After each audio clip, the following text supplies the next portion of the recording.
فأقم وجهك للدين حنيفا فطرة الله التي فطر الناس عليها لا تبديل لخلق الله ذلك الدين القيم ولكن أكثر الناس لا يعلمون منيبين إليه واتقوه وأقيموا الصلاة ولا تكونوا من المشركين من الذين فرقوا دينهم وكانوا شيعا كل حزب بما لديهم فرحون وإذا مس الناس ضر دعوا ربهم منيبين إليه ثم إذا أذاقهم منه رحمة إذا فريق منهم بربهم يشركون ليكفروا بما آتيناهم فتمتعوا فسوف تعلمون أم أنزلنا عليهم سلطانا فهو يتكلم بما كانوا به يشركون وإذا أذقنا الناس رحمة فرحوا بها وإن تصبهم سيئة بما قدمت أيديهم إذا هم يقنطون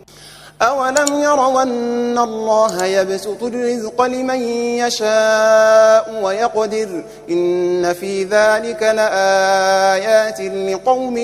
يؤمنون فآت ذا القربى حقه والمسكين وابن السبيل ذلك خير للذين يريدون وجه الله وأولئك هم المفلحون وما آتيتم من ربا لتربوا في أموال الناس فلا يربو عند الله وما آتيتم من زكاة تريدون وجه الله فأولئك هم المضعفون الله الذي خلقكم ثم رزقكم ثم يميتكم ثم يحييكم هل من شركائكم من يفعل من ذلكم من شيء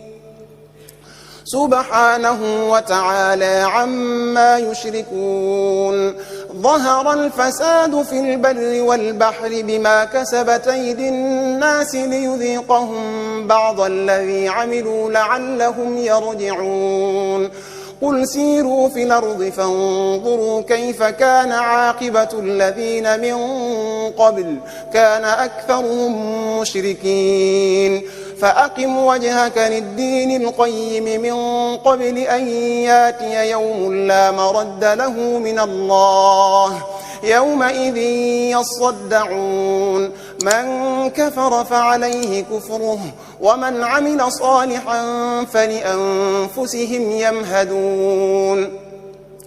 ليجزي الذين آمنوا وعملوا الصالحات من فضله إنه لا يحب الكافرين ومن آياته أن يرسل الرياح مبشرات وليذيقكم من رحمته ولتجري الفلك بأمره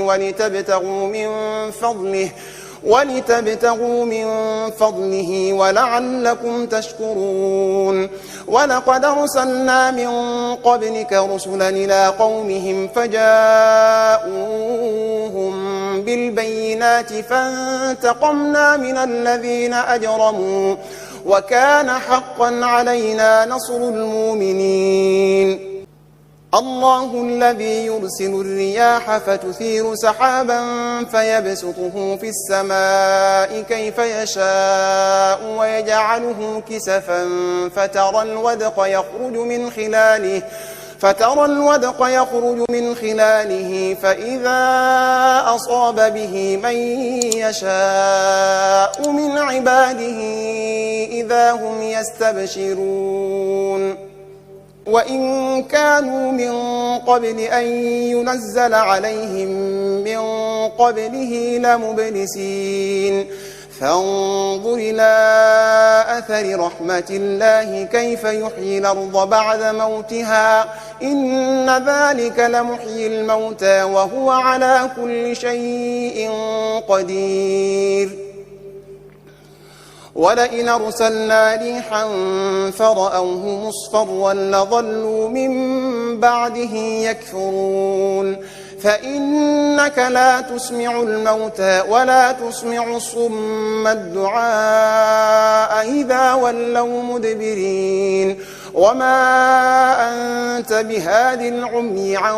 ضلالتهم إن تسمع إلا من يؤمن بآياتنا فهم مسلمون.